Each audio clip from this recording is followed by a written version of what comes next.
आज हमारे महागठबंधन की जितनी पार्टियां थी उनके साथ हमारी अहम बैठक हुई, जिसमें कि राष्ट्रीय जनता दल, कांग्रेस पार्टी, सीपीआई माले, सीपीआई, सीपीएम के नेता के साथ हमारी बैठक हुई। और बैठक में सभी लोगों का राय था कि महागठबंधन के तरफ से कल जो स्पीकर का चुनाव होने जा रहा है उसमें प्रत्याशी अपना उतारा जाए।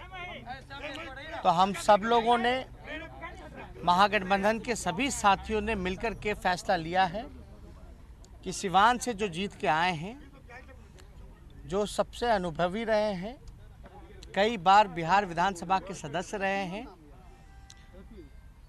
मंत्री रहे हैं बिहार सरकार में, और राष्ट्रीय जनता दल के स्टेट पार्लियामेंट्री बोर्ड के जो चेयरमैन हैं आदरणीय श्री अवध बिहारी चौधरी जी, उनको हम लोगों ने इस बार प्रत्याशी उम्मीदवार बनाया है। इसके लिए जो औपचारिकता जो पूरी की गई है, विधानसभा के सेक्रेटरी को हम लोगों ने जो फॉर्म होता है नॉमिनेशन का, उसको हम लोगों ने जमा किया है। और मुझे पूरा विश्वास है कि हम लोगों का जीत इसमें होगी। और बिहार विधानसभा का स्पीकर का जो पद होता है बहुत ही अहम होता है। पार्टी से ऊपर उठ करके सदन को बैलेंस करके, संतुलन बना करके, चाहे सत्ता हो या पक्ष हो, विपक्ष हो, सभी लोगों को पक्ष विपक्ष को साथ लेकर के चलना होता है। जो हाउस की कार्यवाही से लेकर के ज़्यादा से ज़्यादा अच्छे तरीके से हाउस चले और जनता के जो मुद्दे हैं वो उसका जल्द से जल्द समाधान हो, बिना भेदभाव किए हुए सभी सदस्यों की बातों को, उसके लिए उचित कार्रवाई जो हो सके वो स्पीकर को करना पड़ता है। और एक जिम्मेदारी भरा पद, एक बड़ा पद होता है, जिसका हमको लगता है कि इसके लिए अनुभव की काफ़ी आवश्यकता होती है। और अवध बिहारी चौधरी जी इन मामलों में कई बार सदस्य बिहार विधानसभा के चुने गए। पहली बार ये बिहार विधानसभा के सदस्य 1985 में चुने गए थे और उसके बाद से लगातार कई टर्म ये बिहार सरकार में मंत्री भी रहे हैं। और हर एक तरीके से सबसे उपयोगी उम्मीदवार हम लोगों ने पेश किया है। और पूरा भरोसा है कल सदन में जो है हम लोगों पर, अवध बिहारी चौधरी जी पर सभी सदस्य जो है विश्वास करके इनको भारी मतों से विजय बनाने का काम। एमआईएम का समर्थन है आपके पास? एमआईएम का समर्थन आपके साथ है? ये सबका होगा, बात हुई है, आप चिंता मत कीजिए। सभी लोगों से हम लोग खुद बात भी करेंगे। और अभी तो नामांकन की प्रक्रिया पूरी की गई है, सभी लोगों को सूचना भी दी जाएगी। और अभी तो पहला नामांकन इन्हीं का हुआ, भी होता है नहीं होता है ये भी देखने वाली बात है। लेकिन क्रॉस वोटिंग होगी? नहीं, इसमें तो देखिए विप तो जारी होता नहीं है। पहली बात, जब आप अध्यक्ष चुन रहे हैं बिहार विधानसभा का, स्पीकर को चुन रहे हैं, तो मेरे ख्याल से जो सबसे उपयुक्त है, उपयोगी है, जो सबसे अनुभवी है, उनको लोगों को चुनना चाहिए। तो इसमें परंपरा सर्वसम्मति से अध्यक्ष चुनने की रही है, क्या इस बार इस परंपरा का निर्वहन? देखिए, परंपरा सर्वसम्मति से है, लेकिन आप देखे होंगे कि परंपरा तो डिप्टी स्पीकर की भी रही थी। लेकिन पिछले सत्र में हम लोगों ने कई बार सरकार के सामने, अध्यक्ष उस समय के जो रहे हैं और मुख्यमंत्री के सामने हम मिलकर के भी ये मांग रखे कि भाई डिप्टी स्पीकर का पद विपक्ष को जाता है, लेकिन इस पर कोई कार्रवाई सुनवाई नहीं की गई। लेकिन परंपरा तो यही है, और जो नियमावली कहती है बिहार विधानसभा का कि कोई भी अगर प्रस्तावक हो तो वो नामांकन कर सकता है, तो ऐसे कोई परंपरा की बात नहीं है। लेकिन एनडीए चुनाव में आप लोगों ने भी देखा होगा, जो लोकसभा में डिप्टी राज्यसभा का जो डिप्टी स्पीकर का जब वोटिंग चल रहा था, उसमें से जो ऑपोजिशन पार्टी ने मनोज झा जी को, आरजेडी के जो सदस्य हैं, उनको उम्मीदवार बनाया था।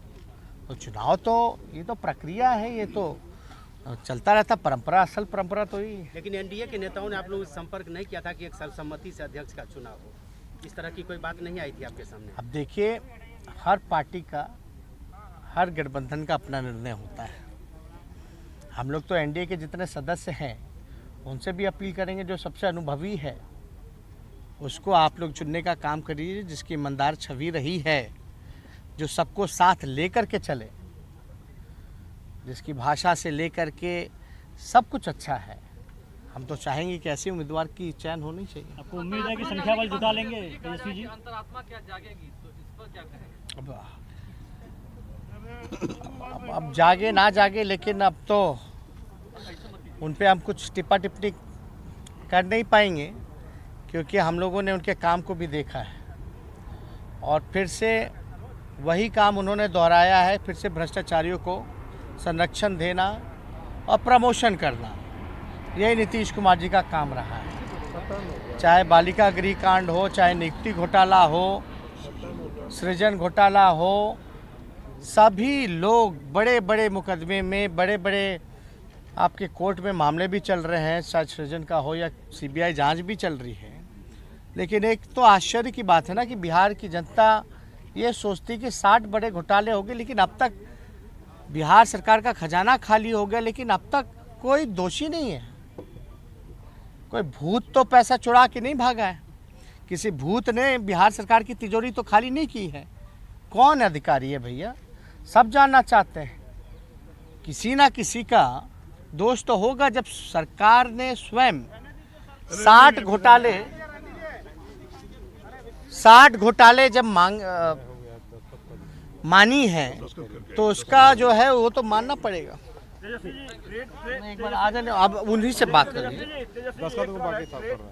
अच्छा, हाँ, यूनियन का 26 तारीख को पूरे भारत में स्ट्राइक है मजदूरों के हकूक के लिए। हम लोगों का समर्थन है, किसान मजदूरों का, और ख़ास तौर पे हम लोगों की पार्टी रही है। और नौजवानों की, चाहे बेरोज़गारी का मसला हो, चाहे किसानों का मसला हो, चाहे मजदूरों का मसला हो, पलायन का मसला हो, गरीबी का मसला हो, हम लोग बढ़ चढ़ कर के उन सभी लोगों का साथ दिया है।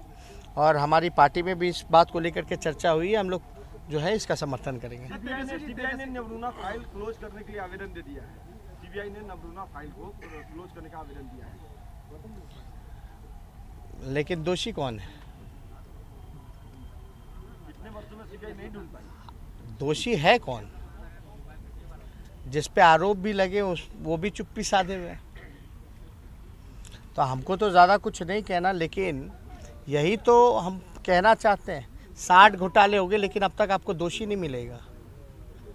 बड़े बड़े अपराध हो गए, लेकिन आपको दोषी नहीं मिलता है।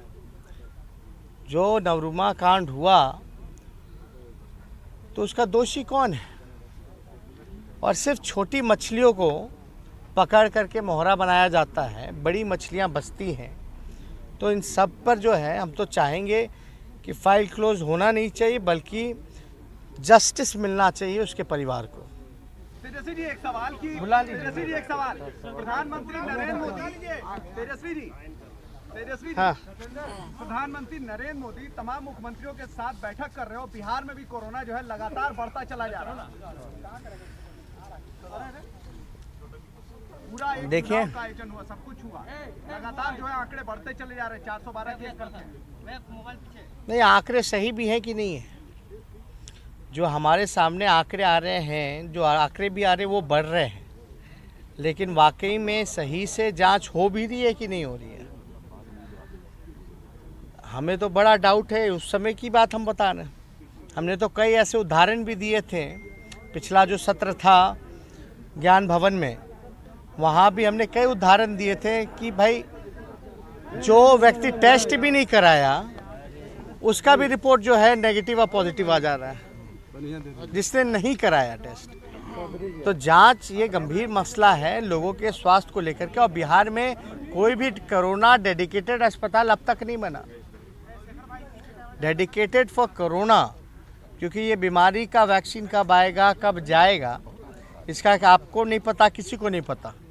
लेकिन हमारी सरकार की तैयारी क्या है, क्या काम किया गया है, तो उसमें हमको लगता है कि थोड़ी पारदर्शिता रखनी चाहिए। जो काम हुए हैं वो बताएं, और हमको तो इसमें भ्रष्टाचार का बू आ रहा है, क्योंकि जिस प्रकार से आंकड़े अब तक कितने टेस्ट किट खरीदेंगे, कितने में खरीदेंगे, कितना पैसा खर्च किया गया, मजदूरों के लिए कितना पैसा खर्च किया गया, क्वारंटाइन सेंटर्स के लिए कितना पैसा खर्च किया गया, क्या इक्विपमेंट्स लिए गए, किस हिसाब से परचेजिंग की गई, ना आपको पता ना हमको पता केवल सरकार में बैठे हुए उन नुमाइंदों को है जो लोग केवल और केवल भ्रष्टाचार में जिनका मन लगता है, जो भ्रष्टाचार को बढ़ावा देते हैं, और जिनके लिए कोई कार्रवाई नहीं है, उनके ऊपर कोई कार्रवाई नहीं हो सकती, क्योंकि मुख्यमंत्री भीष्म पितामह है।